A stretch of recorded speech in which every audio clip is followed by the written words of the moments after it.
Good afternoon, everyone. Today, I'm excited to present my research on money laundering in digital age, a comparative analysis of European Union and Canadian law in financial institutions.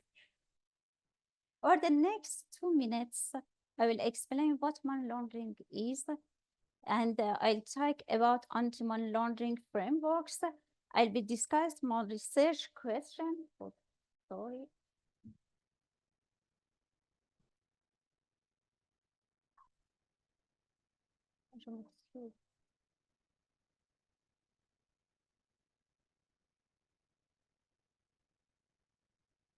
Excuse. For the next 20 minutes, I'll explain what money laundering is, and I'll talk about anti-money laundering frameworks. I will discuss my research questions and purpose of my research. We'll look at how new payment systems are used in money laundering, and then talk about risk management and money laundering. I will compare European Union and Canadian law related to money laundering, anti-money laundering. Finally, I'll give some suggestions to reduce the risk of money laundering.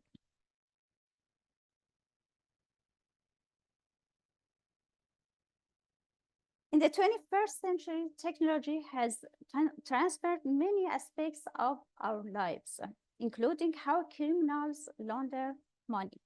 Traditional methods are less common now because criminals use new opportunity available through internet. The financial sector has become more digital.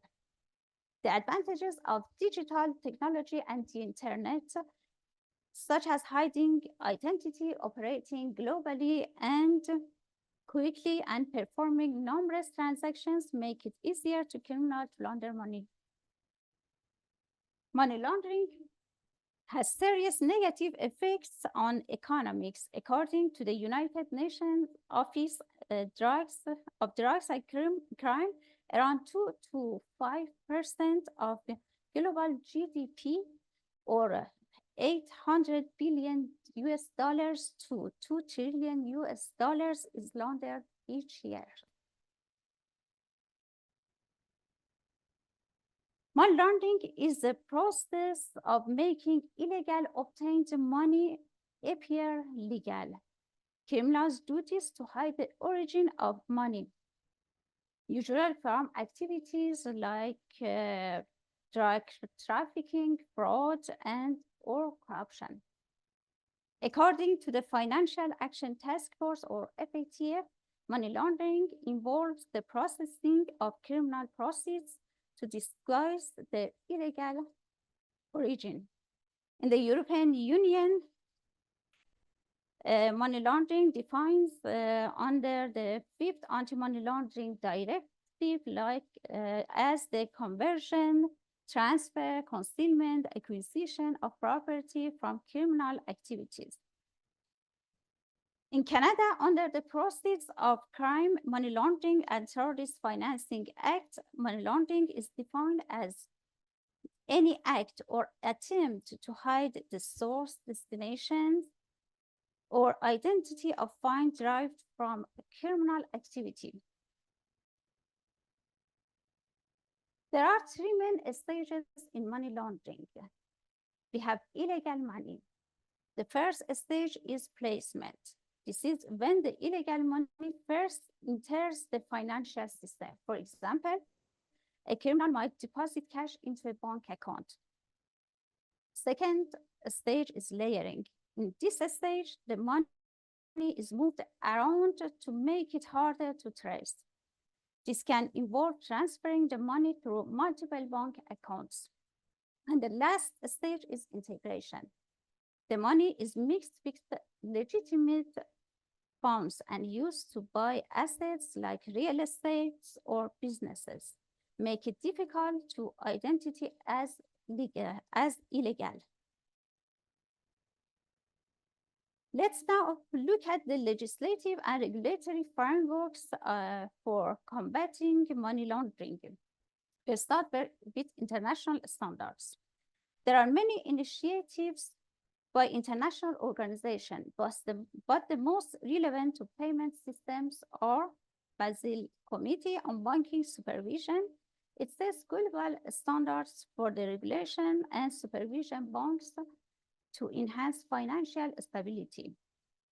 The United Nations Conventions, it has several key conventions, including Vienna Convention that aims to enhance international cooperation in the investigation and prosecution of money laundering offenses.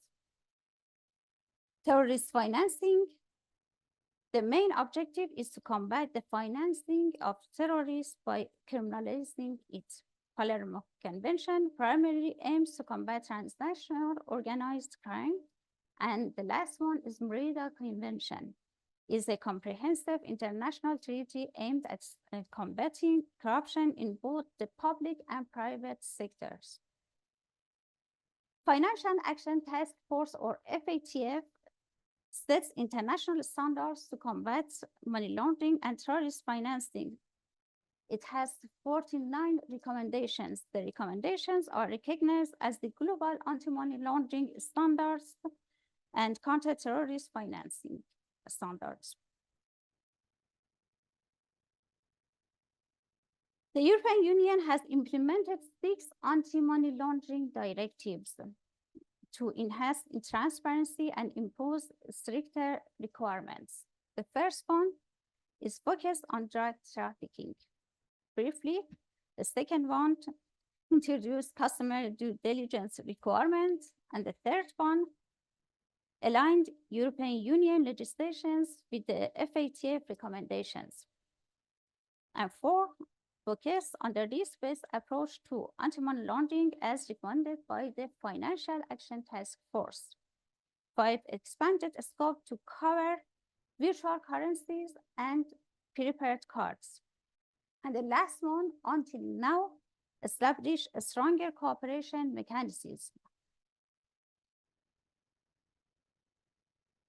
In Canada, the Proceeds of Crime, Money Laundering and Terrorist Financing Act is a key piece of Canadian legislation designed to combat money laundering and terrorist financing. The primary objectives are to detect and deter money laundering and terrorist financing activities in Canada, to impose reporting obligations of financial institutions and other entities, to require these entities to maintain records that can be used to investigation and laundering and terrorist financing offenses.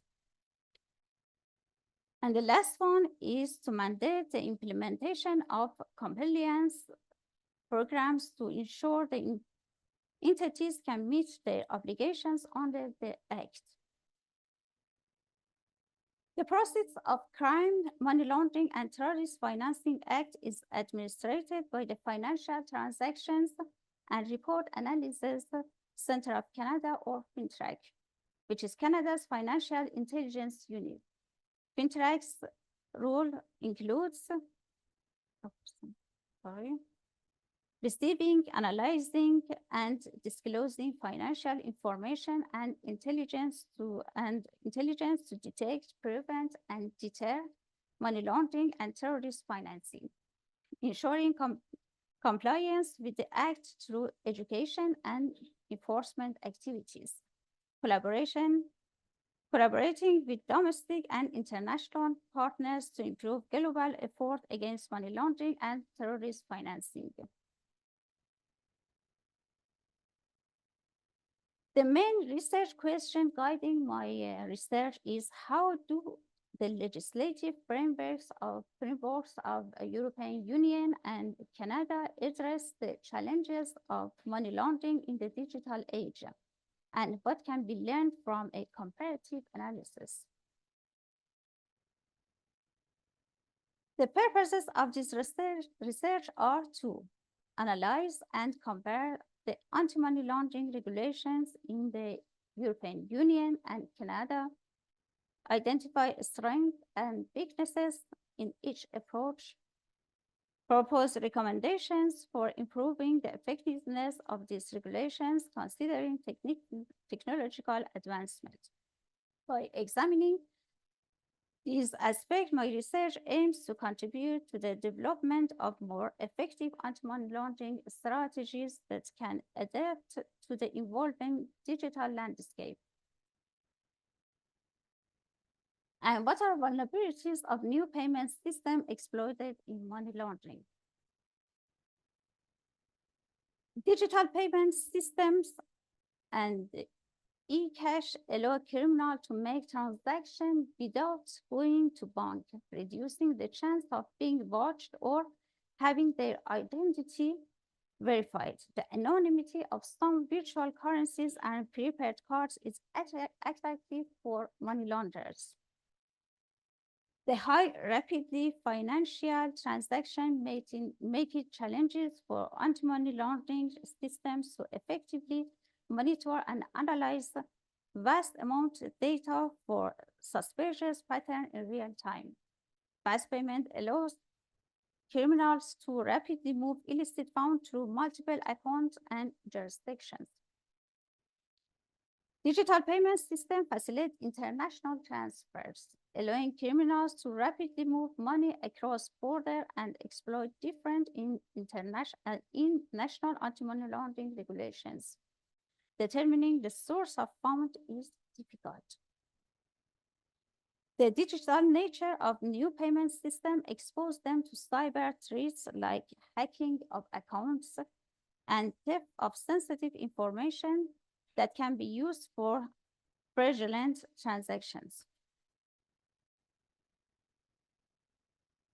Effective risk management is a critical component of robust anti-money laundering compliance program for financial institutions. A comprehensive anti-money risk assessment framework enables institutions to identify assets and mitigate the risk associated with anti-money laundering and terrorist financing.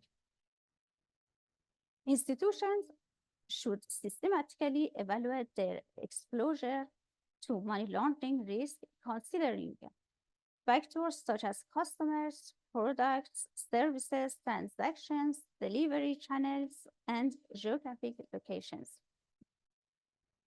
Senior management and the board of directors should provide active oversight and demonstrate their commitment to maintaining the robust anti-money laundering compliance program.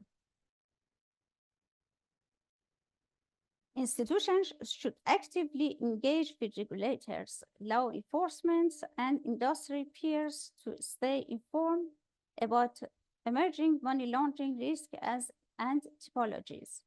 Participate in public-private partnership and information sharing innovations and enhance the collective ability to combat financial crime. Let's now compare the anti-money laundering approach of the European Union and Canada to identify strengths and weaknesses in each system.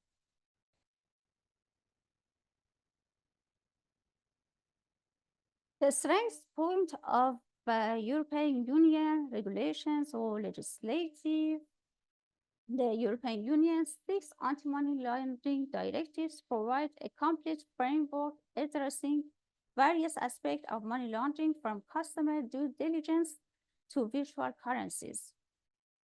The European Union emphasized cooperation among member states, which is important for answering cross-border money laundering activities. Fourth, anti-money laundering directive improved the risk-based approach, allowing for more effective allocation of resources based on identified risks. And the weaknesses of this approach, the implementation of anti-money laundering directives can vary across member states, leading to inconsistencies in enforcement. The comprehensive nature of the directive can create a significant compliance burden for financial institutions, particularly smaller entities. And the strength approach and aspect of the Canada, we can say the proceeds of crime Anti-Terrorist Financing Act provides a solid legal foundation for anti-money laundering efforts supported by institutions like FinTrack. Canada's approach emphasizes financial intelligence and enforcement with strong rules for FinTrack. And the weakness, ensuring compliance and resource allocation across diverse and vast regions can be challenging. While Canada has made steps in integrating advanced technologies like AI for anti-money laundering purposes, is still evolving and can be further improved. To minimize the risks associated with money laundering in the digital age, several key recommendations can be made. Encourage collaboration and information sharing between countries, financial institutions, and regulatory bodies to address cross-border money laundering activities. Invest in advanced technologies such as AI, machine learning, and blockchain to improve the detection and prevention of money laundering activities. Promote the adoption of RegTech and SubTech solutions to autonomous compliance process and enhance real-time monitoring. Keep pace with technological advancement and emerging risks. Ensure that regulations cover new payment methods, including cryptocurrencies, prepaid cards, and peer-to-peer or person-to-person payment systems. Implement a risk-based approach to allocate resources effectively based on the level of risk associated with different entities and transactions. Encourage financial institutions to develop robust risk assessment framework and enhance due diligence measures. By adopting these recommendations, we can better equip financial institutions and regulatory bodies to combat money laundering effectively in the digital age. Thank you for your attention.